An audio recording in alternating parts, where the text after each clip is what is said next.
The statement that Black women are the most educated group usually gets repeated a lot with good intentions, but it's not accurate. Here's what's true. Wanting to learn really dispels the myth that Black people, that the younger generations don't seek knowledge. Pushing Black people to not perform better than they can perform. We're too smart of a people for you to tell us, oh, we don't need to learn how to read. Oh my God, it sickens me. Among Black students in higher education, women are more likely than men to earn degrees. Black women get 64.1% of bachelor degrees, 71% of master degrees, and 65.9% of medical and dental degrees. In 1965, several Black schools in Mississippi outperformed white schools on standardized state tests. Black students scored higher in math, reading, and science despite having fewer resources, older textbooks, and overcrowded classrooms. White parents and school boards panicked. The next year, Mississippi rewrote the standardized test, adding questions that required knowledge only taught in white schools. They included references to European history, classical literature, and advanced sciences that Black schools didn't have funding to teach. The new test ensured white students would score higher. It worked. So a Black man just said Black women don't value education. African immigrants actually have a higher education level than East Asian immigrants, and in particular Nigerian immigrants have a higher education level than Chinese and South Korean immigrants. So it has in the South, they're often painted as like stupid, and for starters, they're just not. They're oftentimes incredibly creative, inventive, brilliant people, but especially in some rural communities, they are significantly less educated. And that's not good jobs, or say stuff like, oh, we work hard, trying to implicate that Americans, specifically Black Americans, don't want the same for their children or for themselves. That's where the disconnect happens. Like, this is why I say education is so important. You got people like Jules Santana who's coming on the internet to tell us that we got to be teaching our kids from the 9th grade about financial literacy, but they don't need to know how to read. Are you stupid or what? Welcome to the channel, brothers and sisters. We are here to debunk myths and stereotypes about the Black American community.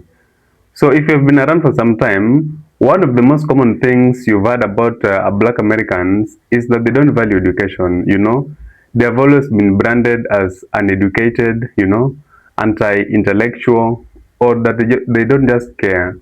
But here's the question that nobody asks. What kind of education are we talking about, brothers and sisters? Because loving knowledge is not the same as accepting indoctrination. And access is not the same as opportunity. So today, I want to break down where these stereotypes come from, why it even survives in the first place, and what it deliberately leaves out. So I implore you to stick with me to the very end. And if this conversation resonates with you, or if it gives you something new to think about, you are welcome to subscribe. This week, I'm aiming to hit 100 subscribers for the week. I'm hoping that it's a realistic target for the first week of January. And your support, really means a lot and keeps the conversation going. So I'll be playing a couple of clips of the respective creators talking about this. And by the way, credit belongs to each of the creators. Then I'll be coming in at the very end with my commentaries with regards to this. The government intentionally defunds and devalues education to keep people voting against their best interest. When we talk about people in the South, they're often painted as like stupid, and for starters, they're just not. They're oftentimes incredibly creative, inventive, brilliant people, but especially in some rural communities, they are significantly less educated. And that's not on accident. If you keep people ignorant, and I don't mean dumb or stupid, I mean literally ill-informed and unknowledgeable, it makes them easier to manipulate. It's why enslaved people couldn't read. And while this definitely still plays out in communities of color, specifically Black communities today, because you can't erase that kind of legacy, especially when you're continuing to do the same stuff, it also plays a role in a lot of rural communities. If people remain ignorant, it makes it really easy to control their fear. You pick a scapegoat, whether it's a marginalized community, all the way up to scientists who are just trying to do their best. You say everything is their fault. You deny all access to education about that group, all information possible, and you say, oh, but I can fix it. I can take care of you. and it works over and over and over again. And that's what the government has done before, and it's what they're doing now, devaluing and defunding education. They will lock up the scientists, which is happening, by the way. They will yank things out of the curriculum. They will say that everything is a ploy and it's all fake news, and they will prey on people's fears. It's also why they let the Affordable Connectivity Program run out, because people were learning too much. When we talk about people in the South and voting in the South, it's not just a bunch of country bumpkins filled with hate running amok. I mean, maybe a few, but not everybody. It's an intentional and deliberate move by the government to keep them in power. Y'all need to start approaching conversations about the South with way more nuance than you do, or you need to stay out of it. Black women are not the most educated demographic if we are measuring solely by attained degrees. Hello, my name is Dr. Raquel Martin. I'm a licensed clinical psychologist, professor, scientist, and podcast host. And if you're here, you are here to learn. So let's talk about how to correctly read education data and research for that matter, and what it actually tells us about Black women. Black women are highly educated, but we are not the most educated, at least when it comes to academic standards. We don't hold the most degrees overall, and that is not about intelligence. It is about access, resources, and how systems were designed to work. The statement that Black women are the most educated group usually gets repeated a lot with good intentions, but it's not accurate. Here's what's true. Black women earn more college degrees than Black men. Black women are enrolling in and completing higher education at higher rates within the Black community, and Black women are often carrying the weight of education for their families and communities. That matters. That's real. That deserves recognition. But when people say the most educated group overall, that's where the data gets misinterpreted. When we look at educational attainment across all race and gender groups, other groups, particularly Asian and European American women, still have higher overall degree attainment. And that makes sense. That's a direct reflection of structural advantages like higher household wealth and fewer financial barriers and more institutional protection, not greater intelligence, and certainly not greater effort. The inaccurate claim that Black women are the most educated group came from a data interpretation error. And I'm going to show you how to correct yourself in the future from making this error, because we prioritize discernment and education over here. And there's actually a name for this. It's called ecological fallacy. Ecological fallacy is when a pattern inside one group gets incorrectly applied to everyone. If you pull up the study or the data set people are referencing, the first thing you look for is who are they being compared to. A lot of these claims are based on data that says among Black adults, women earn more degrees than men. That is a within group comparison, because then people take the same sentence and turn it into Black women are more educated than everyone else. That's an across group comparison, and that's not what the data says. Within group statistic compares people inside the same group, not against everyone else. If I say, in my house, my oldest child eats more vegetables than my youngest, that tells you something about my household. It does not mean that my child eats more vegetables than everyone else's children. They definitely don't. So whenever you see a statistic, pause and ask, is this comparing people within the same group, or is it comparing across different groups? That one question will save you from a lot of information if you choose it. But here's the context that matters even more than this one statistic. The reality that Black women are highly educated and still face wage gaps, highly educated and more likely to experience burnout, highly educated and more likely to be underpaid, overworked, and overlooked. So this isn't talking about taking something away from Black women. Certainly not. It's about telling the truth so we can actually address the structural issues that remain. As a licensed clinical psychologist, professor, and scientist, I think it's really important that we know how to look at things and break them down and challenge them. So if you want more videos about science and misinterpretation and interpretation, tell me one thing that school didn't teach you that mattered the most, because I would love to tell you about all the ridiculous misinterpreted studies from Jenny McCarthy to classical music. So a Black man just said, Black women don't value education. We don't value money. We value height. A height in a man. Listen to this. Love Black women. I think they are my preference. But it's harder to it's harder to date them, you know, especially like if you're under 6 foot. I mean, that's a big deal, being over 6 foot. But girls from other races, they're like, does he make 3,000 pounds a year? Pounds. Did he go to Cambridge, Oxford? And if you did that, it's a wrap. They're gonna take you. But I don't think Black women generally value the education and that different kind of clout, right? Now, but Sir, did you look at the statistics before you opened your mouth and made this statement about Black women in education? Because if you did do some studying, if you did do your homework, you would have seen this. Among Black students in higher education, women are more likely than men to earn degrees. Black women get 64.1% of bachelor degrees, 71% of master degrees, and 65.9% of medical and dental degrees. You can also go here and just pull it up on Google. It's very, very evident that Black women take education very seriously. So my question is, if we take education very seriously, wouldn't we want to date a man who's just as educated? And with education comes what? A good salary, good money, okay? That is not the truth at all. Black men here in America, because you said pounds, so I'm assuming you're not in America. Black men in America complain about black women all the time looking for a man that makes 70, 80, 90K, okay? Yes, that is very important to us. Education is very important to us. Now, your height, that is based on every woman, and every white woman, every Hispanic woman, every Asian woman, every black woman has their own preferences on height. Do not get mad if you're short. Just find a girl who's just as short as you. When foreigners come here and say, oh, in our culture, we value education, corporate jobs, or say stuff like, oh, we work hard, trying to implicate that Americans, specifically Black Americans, don't want the same for their children or for their sons, that's where the disconnect happens. Like, there is literally no one in the world that doesn't want the best for themselves or for their kids. So when you say stuff about, oh, our culture values this, our culture values that, there's no one in the world or in America that doesn't want that. Do you not know that Black Americans have HBCUs that were started for Black Americans? And so, like, y'all look really just unaware, uneducated about our culture. This is what I'm saying. Like, this is why I say education is so important. You got people like Jules Santana who's coming on the internet to tell us that we got to be teaching our kids from the 9th grade about financial literacy, but they don't need to know how to read. Are you stupid or what? The foundation of anything is reading. Even the foundation of math is reading. The foundation of financial literacy is going to be reading. Because how do you read any financial documents? How are you able to know? How are you able to read math problems? How are you able to read contracts, mortgages? You want to get a promissory note? Like, all these things you have to read them. You have to read them. Even your receipt that you go get at the grocery store, you should be able to read that receipt, because you got to know what the return policy is. You got to know what your rights are. You have to read. Like, this is the thing that bothers me, because you have people like Joel Santana who come on here on the internet who obviously he has the ears of some people, a lot more people than I do.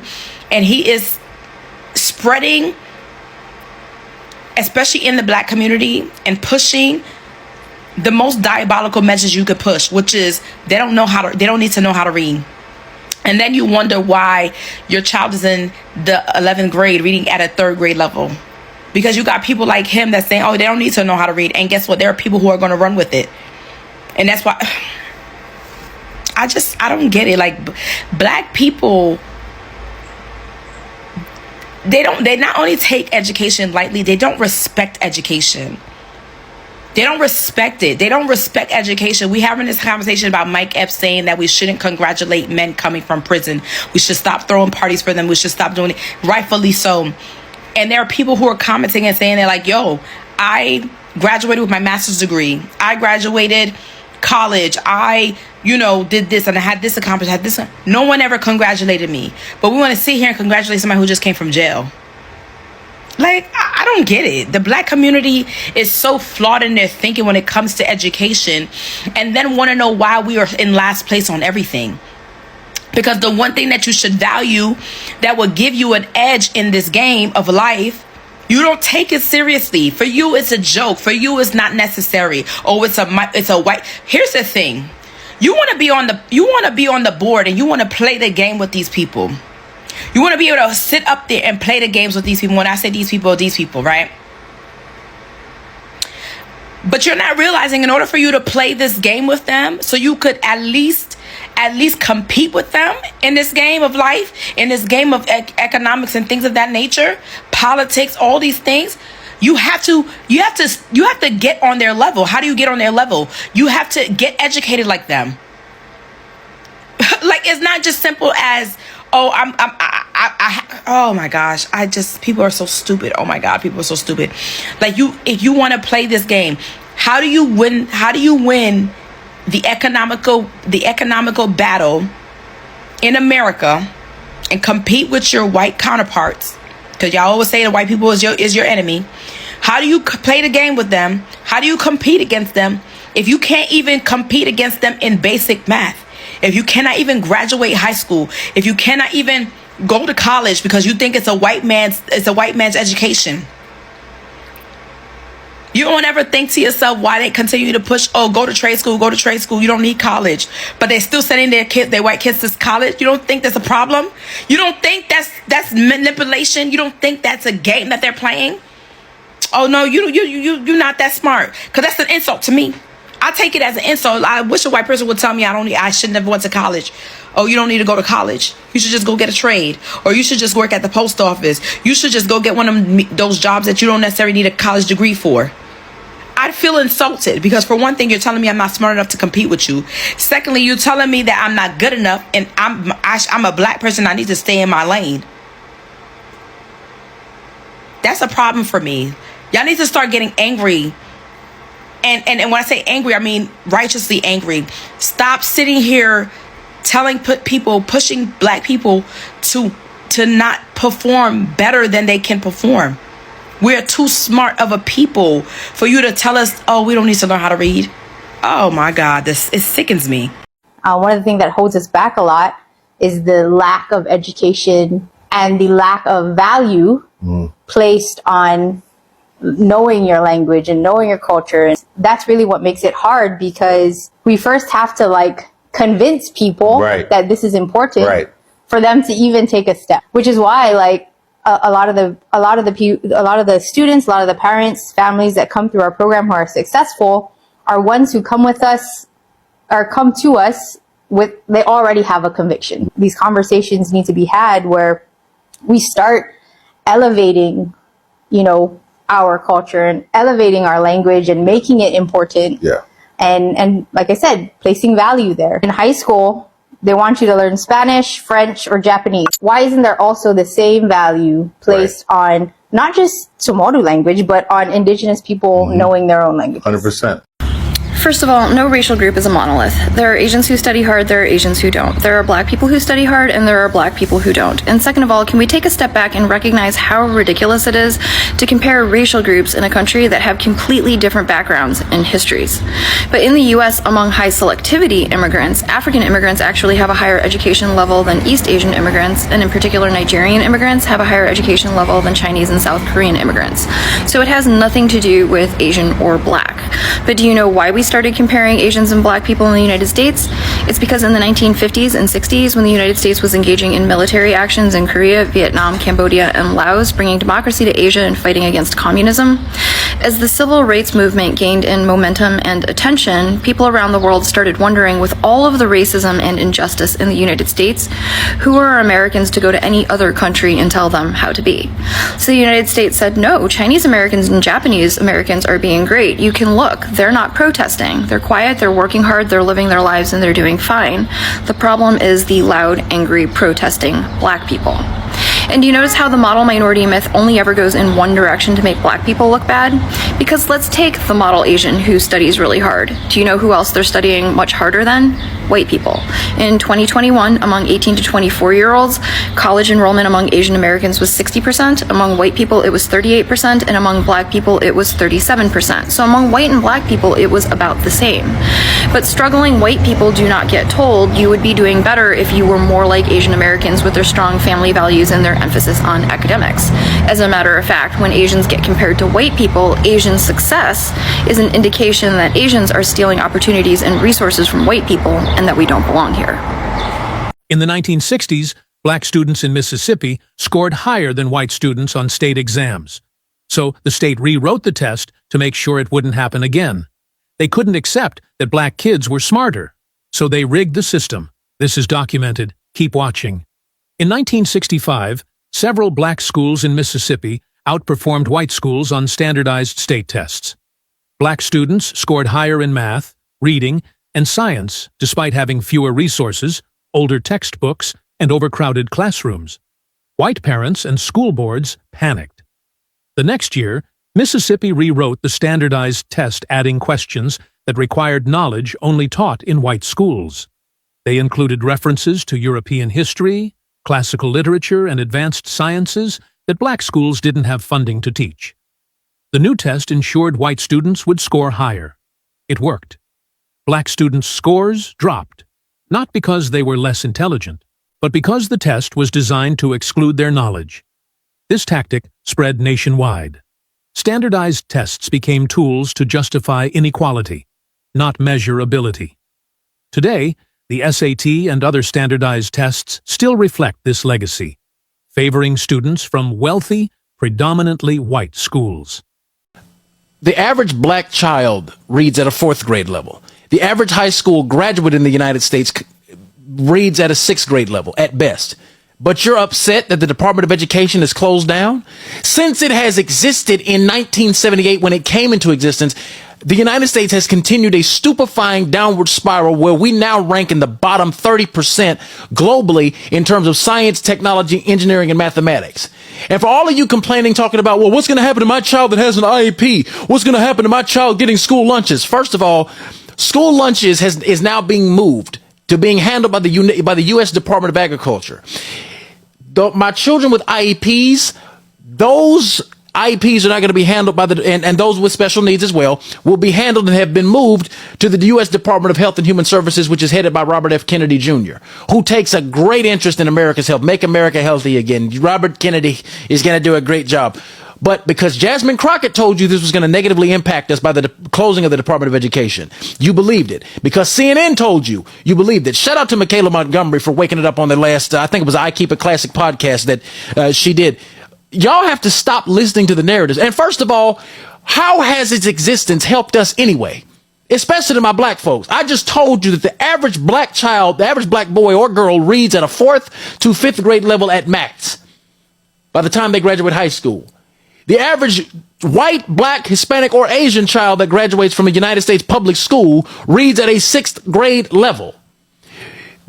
The media wants to create and craft BS narratives for you to get into an uproar because the media just flat out doesn't like President Donald John Trump. This is not, by the way, the first time that the U.S. Department of Education was on the chopping block because President Ronald Reagan, who wanted to make America great again and who was the first one to use the slogan, Make America Great Again. He sought to end the Department of Education because he saw the negative impact that it was having on our children as soon as it came into existence. And it's one of the interesting tenets of communism that advocates actually for public schools. What we are in is a literal war between nationalism and communism. Communism wants you to be taught, owned, and operated by the state. Whereas school choice and parental involvement are central tenets of any genuinely nationalist policy, and Donald Trump, being a nationalist, is pro-parental involvement. If you don't want to be involved in the education of your children, maybe you shouldn't have kids. Period, point blank, end of story. We seek knowledge when it is relevant, when it is engaging, when it's made accessible to us. The way we are showing up and the fact that people are literally in my free class, were in my live lecture yesterday, were signing up, reaching out, wanting to learn, really dispels the myth that black people, that the younger generations don't seek knowledge. It shows that we are at a time where we really need to revolutionize the way we are giving information, the way we are teaching, and what we are teaching. The way students are asking for classes in financial management, cooking, Pilates, anything dealing with black topics. My course is the Black image in media. But anything that is related to who we are really is having a strong response. And this is something we should all be learning from, on how to educate and make another generation really fall in love with learning. Hello folks, welcome to this last part of the episode where we critique, debunk, demystify, and contextualize everything we've heard from the clips. So, Black Americans have been accused of a myriad of things in pertaining education, but how true are things we've heard? We know for sure that education has never been neutral for Black Americans. it's not that they don't value education, but it's true that not every type of education has historically served them. Earlier, we have read or heard that enslaved people are punished for trying to read and write, you know. We also had segregated schools, which were essentially underfunded, and access was limited. The curriculum also often erased or distorted black contributions, and that's why we had HBCUs, which were created by and for black Americans to preserve knowledge and opportunity. So, rejecting education that essentially erases your identity is not tantamount to rejecting education by itself. So that should sink. Secondly, outcomes are mistaken for values. You see, when people see graduation rates or test scores, they assume that black Americans really don't care about education. But they ignore the structural barriers that they're faced to from day to day. If you live in rural America, you understand that there is long travel to schools and the transport system is often unreliable. We also have underfunded schools and lack of resources. Also, there is overpolicing and criminalization of black students in schools. So what happens is schools close earlier or programs are undercut. And if you're a black American living in the suburbs or rural areas, kindly comment just to reinforce my points. Also integral, brothers and sisters, to analysis is the fact that there are other alternative paths to success. It's not always about formal education. So when formal education hasn't guaranteed opportunity or safety, what do black Americans do? They find other ways to succeed, and that gets misread as anti-intellectual. Black Americans have engaged in stuff like trades, you know, entrepreneurship, military, art, creative industries, and the list is endless. So stories of people trying to thrive outside the traditional college is equal to success path is misread as anti-intellectual. They also engage in national economy, which is a strategic survival and not tantamount to ignorance. Also, America has been known as the land of opportunities, you know, and how ironical it is that when people try to find other ways of opportunities, they are told that they are anti-intellectual. So there are many ways of making it out in America outside education, you know. You could choose practical alternative paths that show intelligence, and that's not tantamount or equal to education sentiments. Lastly, brothers and sisters, is on knowledge and indoctrination.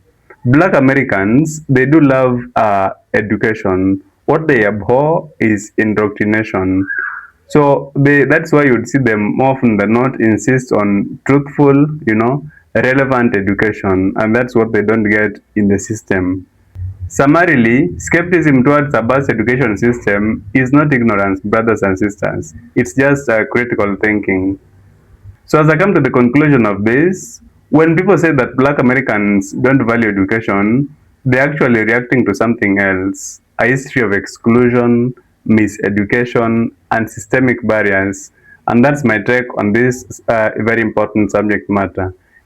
Feel free to extend the conversation in the comment section, and if you haven't subscribed, please do so. I'll see you guys in my next feature.